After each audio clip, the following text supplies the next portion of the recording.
Hello wives, ஐமர்குணம் ஈரான்ல நடந்த ஒரு உண்மையான சம்பவத்தை தான் இந்த வீடியோல பார்ப்போம். ஒரு கிராமம் இருக்கு. அந்த கிராமத்துல ஒரு ஏழை குடும்பம் வச்சுட்டு வருது. அவரு நல்ல மனம் படைச்சவர். ஊருக்கெல்லாம் பொது சேவை செய்வார். அதாவது தனது சம்பாரிச்ச காசு எல்லாத்தையுமே பொதுமக்களுக்காக உதவி பண்ணுவாரு. அவருக்கு ஒரு மகள் இருக்கா. அவ பேரு நூர் பாத்திமா. நூர் பாத்திமா சின்ன வயசுல இருந்து ஆன்மீகத்தை மேல அதிக ஈடுபாடு. அது மட்டும் இல்லாம பொது சேவை செய்யறது அவருடைய இயல்பா இருக்கு. முக்கியமா மக்கள் நல்வழிப்படுத்துற பல விஷயங்களை நூர் பாத்திமா செஞ்சிட்டு இருக்கா. இப்பதான் நூர் பாத்திமா அவருடைய வீட்டிலே உட்கார்ந்து சில விஷயங்களை பேசுறா. அது அவங்க வீட்டு குடும்பத்தாருக்கு ஆச்சரியத்தை மூட்டுது. என்னன்னா, எப்படிலாம் மனித வாழ்க்கையை நல்வழிப்படுத்த முடியும், எப்படி உதவி பண்ணா கடவுள் நம்மளுக்கு எப்படி நன்மை அளிப்பார் அப்படின்னு பல விஷயங்களை எடுத்து சொல்றா. இதை கேட்டு அவங்க குடும்பம் மட்டும் இல்லாம அவங்க வீட்டை சுத்தி உள்ள அத்தனை மக்களும் அங்க வராங்க. இப்ப தினந்தோறும் அவ சொல்ல சொல்ல மக்களுக்கு எல்லாருக்கும் பிடிச்சிருது. மக்கள் எல்லாருமே தங்களுடைய வீட்டிலும் பேசு அப்படின்னு அவங்க சொல்றாங்க. இப்போ ஒரு சின்ன சின்ன விசேஷங்களுக்கும் விழாக்களுக்கும் மத்தவங்க வீட்டுக்கும் போயிட்டு பாத்திமா பேசுறா. மத்தவங்களுக்கு ரொம்பவே பிடிச்சிருது. ரொம்ப சந்தோஷமா வராங்க. இப்பதான் அவங்க கையில கிடைச்சத கொஞ்சம் கொஞ்சம் பணத்தை பாத்திமா கொடுக்குறாங்க. இதை கண்டு பாத்திமா ரொம்ப ஆச்சரியப்படுறா. இப்பதான் என்ன பண்றானா, இப்போ ஒரு வீட்டுக்கும் அவ பொது பரப்புரைக்கு போகும்போது இப்ப அவ என்ன சொல்றா, எனக்கு மைக் வேணும், ஸ்பீக்கர் வேண்டும், ஒலிபெருக்கி வேணும் அப்படின்னு அவ சொல்றா. இதை கேட்டு அந்த வீட்டுல உள்ளவங்களும் ஏற்பாடு பண்ணி தராங்க. இப்ப அவ மைக்ல வேகமா பேசுறா. அதை கேட்டு அங்க உள்ள மக்கள் எல்லோருமே மகிழ்ச்சியா வராங்க. இப்ப வழக்கத்துக்கு மாறா அவளுக்கு அதிக பணம் கொடுக்குறாங்க. இப்ப வீட்டுக்கு வரா, வீட்டுல எண்ணி பாக்குறா, பணம் அதிகமா இருக்கு. இப்பதான் அவருடைய அப்பாவிட்ட ரொம்ப சந்தோஷமா இருக்குப்பா, இது போல எனக்கு பணம் ஏகப்பட்டது வந்துட்டு இருக்கு அப்படின்னு அவ சொல்றா. ஆனாலும் அவருடைய அப்பா மகிழ்ச்சியா இல்ல.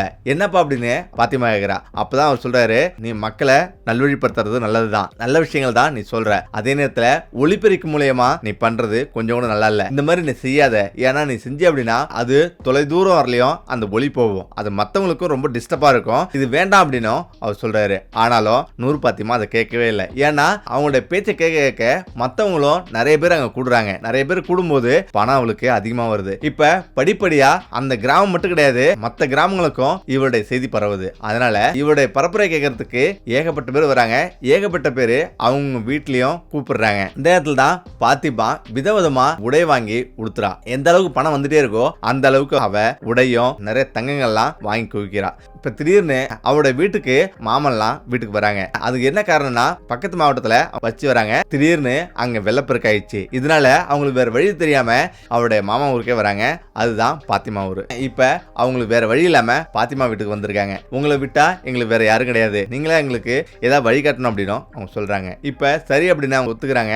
இப்ப திடீர்னு அவருடைய அம்மா அவளை கூப்பிடுறாங்க. இது போல உன்னுடைய மாமன் மகன் ரொம்ப நல்லா இருப்பான், அழகா இருப்பான், நல்லவங்க கூட, அவனை நீ திருமணம் பண்ணிக்க, ஏன்னா உனக்கு திருமணம் வயசாயிடுச்சு அப்படின்னு அவங்க சொல்றாங்க. இது பாத்திமாவுக்கு சுத்தம் பிடிக்கவே இல்லை. இருந்தாலும் சரிமா, உங்களுடைய இஷ்டம், நீங்க என்ன சொல்றீங்களோ அதை நான் கேட்கறேன் அப்படின்னு பாத்திமா சொல்றா. இப்ப பாத்திமாவுக்கும் அவருடைய மாமன் பையனுக்கும் கல்யாணம் நடக்குது. இப்ப கல்யாணம் முடிஞ்சு அவங்களுடைய வாழ்க்கை சந்தோஷமா இருக்கு. இப்பதான் அவ திரும்பவும் அவருடைய பரப்புரைக்கு போகணும்னு நினைக்கிறான். இப்ப அவருடைய கணவர் என்ன சொல்றாருன்னா, நீ பரப்புரைக்கு போறது கொஞ்சம் கூட பிடிக்கல, ஏன்னா நீ பரப்புரைக்கு போலாம், அதே நேரத்துல இந்த மாதிரி ஒளிபெருக்கி மூலமா நீ பண்றது எனக்கு கொஞ்சம் கூட பிடிக்கல அப்படின்னு அவர் சொல்றாரு. அவளுக்கு அதை சுத்தம் பிடிக்கவே இல்லை. வேற வழி இல்லாம கணவன் சொல்றத அவ கேட்கிறா. இப்ப வெளியிடங்களுக்கு போயிட்டு நிறைய வீட்டுல பேசுறா. அதுவும் ஒளிபெருக்கி வேணாம் அப்படின்னு பேசுறா. இப்பதான் எல்லாருமே ஏன் ஸ்பீக்கர் இல்லாம பேசுற, ஸ்பீக்கர் இருந்தா தான் நிறைய பேருக்கு தெரியும் அப்படின்னு சொல்றாங்க. என்னுடைய கணவருக்கு இது பிடிக்கல, அதனால வேண்டாம் அப்படின்னு சொல்றா. இப்ப சரி அப்படின்னு மக்களும் கொஞ்சம் கொஞ்சமா குறைய ஆரம்பிக்கிறாங்க. இதுக்கு முன்னாடி எப்படி இருந்தாலும் அதே போல இப்ப ஒரு நாள் தனது கணவரோட சொல்றா, இது போல நான் மார்க்கெட்டுக்கு சந்தைக்கு போயிட்டு துணி வாங்க போனோம், வாங்க போலாம் அப்படின்னு அவங்க சொல்றா. இதை கேட்டு அவருடைய கணவர் அதிர்ச்சியா வர்றாரு. வீடு முழுவதும் இவ்வளவு துணி இருக்கு, எதுக்கு இதுக்கு மேல துணி அப்படின்னு அவர் கேட்கிறாரு. இப்பதான் அவர் சொல்றா, நான் ஊர் முழுவதும் பரப்புரைக்கு போறேன், தினந்தோறும் ஒரே மாதிரி ட்ரெஸ் போட முடியாது, விதவிதமா போடணும் அப்படின்னு அவர் சொல்றா. என்னிடம் பணமே இல்ல, இவ்வளவுதான் பணம் இருக்கு அப்படின்னு, கொஞ்சம் தான் பணம் இருக்கு அப்படின்னு காட்டுறாரு. அப்ப நூர் சொல்றா, உன்னுடைய பணம் நான் கேட்கல, எனக்கு எடுக்க தெரியாமனு சொல்லிட்டு நான் போயிட்டு வரேன் அப்படின்னு சொல்லிட்டு அவ போறா. இப்ப அவ போயிட்டு துணி எடுத்துட்டு வரா. அன்னைக்கு ராத்திரி பாத்தீங்கன்னா ஒரு துணி தான் எடுக்க போறேன்னு சொன்னா, ஆனா 4 துணிகளை அங்க வச்சிருக்கிறா. இதை கண்டு அவர் அதிர்ச்சியா வர்றாரு. நீ ஒரு துணி தான் சொன்ன, எப்படி 4 துணி வந்தது அப்படின்னு அவர் கேட்கிறாரு. இப்பதான் நூர் சொல்றா, இது கடைக்காரர்கள் எனக்கு அன்பளிப்பா தராங்க, இவருடைய பேச்சை இந்த ஊர் மக்கள் எல்லாம் கேட்கறாங்க, எல்லோருக்குமே என்ன பிடிச்சிருக்கு அப்படின்னு அவர் சொல்றா. நீ வந்திருந்தா எனக்கு யாருமே தந்திருக்க மாட்டாங்க, ஆனா எனக்கு இவ்வளவு துணிகள் கிடைச்சிருக்கு அப்படின்னு அவர் சொல்றா. இதை கேட்டு அவருக்கு ஆச்சரியம். இப்ப அவருடைய கணவர் சொல்றாரு, யாருமே அன்பளிப்பா வாங்க வேணாம், நான் உனக்கு வாங்கி தரேன் அப்படின்னு அவர் சொல்றாரு. இப்ப 2 நாள்ல வெளியில கடை வாங்கிட்டு, பாத்திமா என்கிட்ட நிறைய பணம் இருக்கு, இப்ப வா போய் துணி எடுக்கலாம் அப்படின்னு அழைக்கிறாரு. இப்ப அவர் அழைச்சிட்டு போறாரு. இப்ப அவ 2 துணியை செலக்ட் பண்ணி வாங்குறா. ஆனா அவ வீட்டுக்கு வந்த பிறகு இப்ப காட்டுறா 4 துணி இருக்கு, இப்ப 2 துணி எக்ஸ்ட்ரா இருக்கு. இதை பார்த்துட்டு பாத்திமாவோட கணவர், இது எப்படி 2 துணி எக்ஸ்ட்ரா இருக்கு அப்படின்னா, இது எப்படி வந்தது அப்படின்னா அவர் கேக்குறாரு. இப்பதான் அவன் சொல்றா, உனக்கு ஒன்றும் தெரியாது, எனக்கு கடைக்காரர் வந்து அன்பளிப்பா கொடுத்தாரு அப்படின்னும் அவர் சொல்றா. அவருக்கு எதுவுமே புரியல, திகைச்சு போய் நிற்கிறாரு. இப்ப சரி அப்படின்ட்டு திரும்பவும் அவ வந்து பரப்புரைக்கு போறா. அதே போல விலையுறந்த அந்த ஆடையெல்லாம் உடுத்திட்டு அவ போறா. இப்ப அவளோட ஆடையை பத்தி நிறைய பேர் பேசிக்கிற அளவுக்கு அவளுடைய ஆடை இருக்கும். அதே போல பாத்திமாவும் தன்னை பெருமைப்படுத்திக்கிறா. இப்ப நாட்கள் சில ஓடுது. இப்ப அவளோட ஏகப்பட்ட துணி வீட்டில் குவிஞ்சிருக்கு. இப்ப இந்த துணியெல்லாம் வச்சு என்ன பண்றது அப்படின்னு ஏழை எளிய மக்களுக்கு எல்லாம் கொடுக்கலாம் அப்படின்னு அந்த துணியெல்லாம் ஏழை எளிய மக்களுக்கு எல்லாம் கொடுக்க ஆரம்பிக்கிறா. இப்ப மக்கள் எல்லோரும் வாங்குறாங்க. ஆனா அதே நேரத்துல சில மக்கள் அவன் மேல பொறாமப்படுறாங்க. எதுக்கு இவளுடைய துணியை நம்ம வாங்கணும், உடுத்தணும், இவளுக்கு தற்போது அளவுக்கு அதிகமா வந்து பணம் வந்துருச்சு, அதனாலதான் இவ இந்த மாதிரி பண்றா அப்படின்னும் அவங்க சொல்றாங்க. நிறைய பேரு வீட்லயே அவருடைய கணவர் சும்மா இருக்காரு, அவங்க அப்பா அம்மா யாரும் வேலைக்கு போல, ஆனா இவ்வளவு பணம் பாத்திமாவுக்கு எப்படி வந்தது அப்படின்னும் எல்லோரும் பேச ஆரம்பிக்கிறாங்க.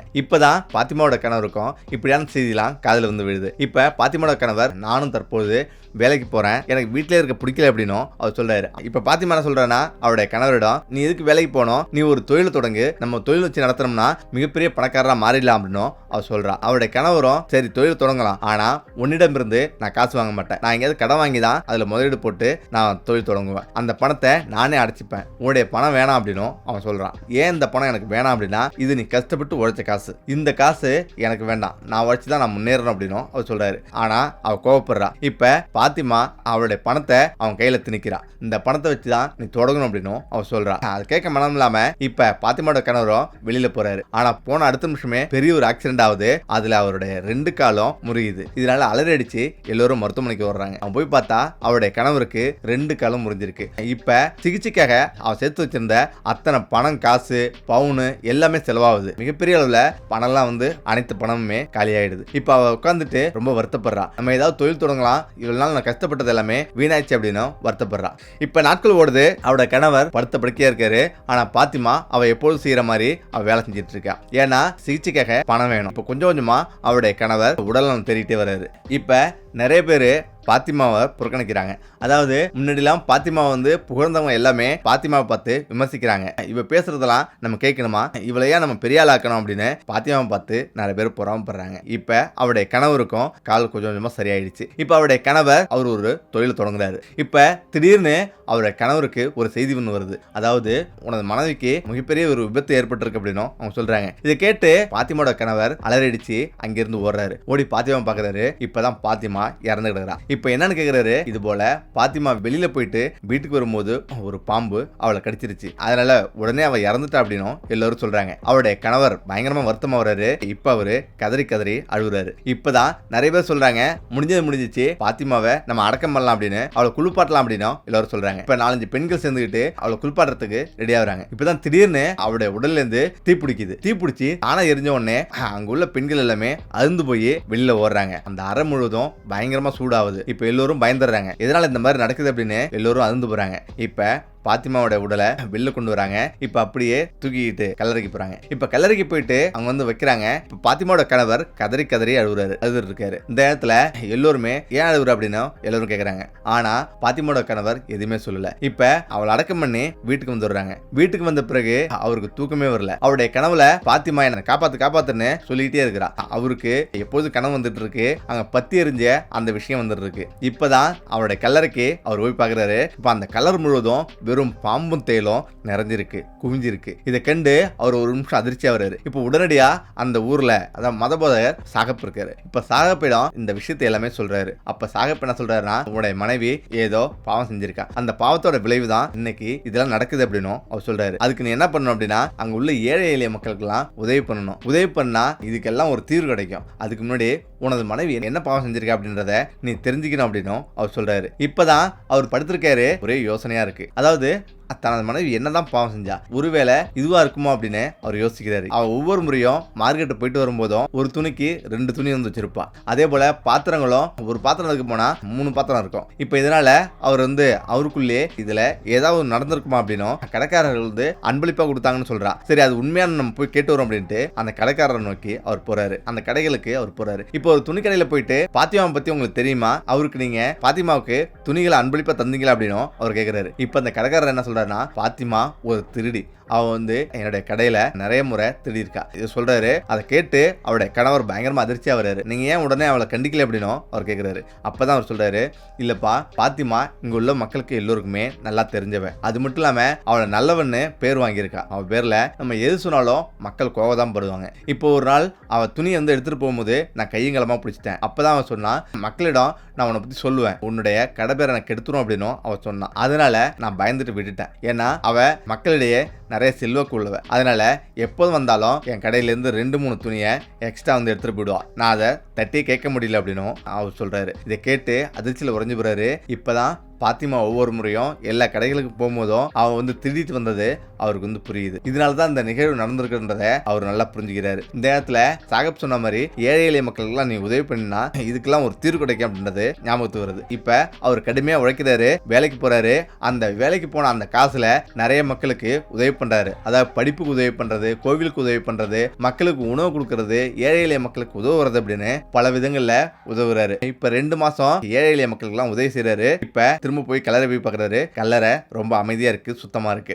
இப்ப பாத்திமாவோட கணவர் 2ஆம் தரமா கல்யாணம் பண்றாரு. அந்த மனைவி ரொம்ப அமைதியானவ, பாத்திமா மாதிரி எதுவுமே கிடையாது. ரொம்ப வெளிப்படையாவே எல்லா விஷயங்களையும் பேசிட்டு இருப்பா. அதாவது எவ்வளவுதான் நம்ம கடவுளை வழிபட்டாலும் நம்ம வாழ்க்கையில நேர்மை இல்லைன்னா நமக்கு சீக்கிரமாவே அதுக்குண்டான தண்டனை கிடைக்கும். அதனால எப்போதும் நேர்மை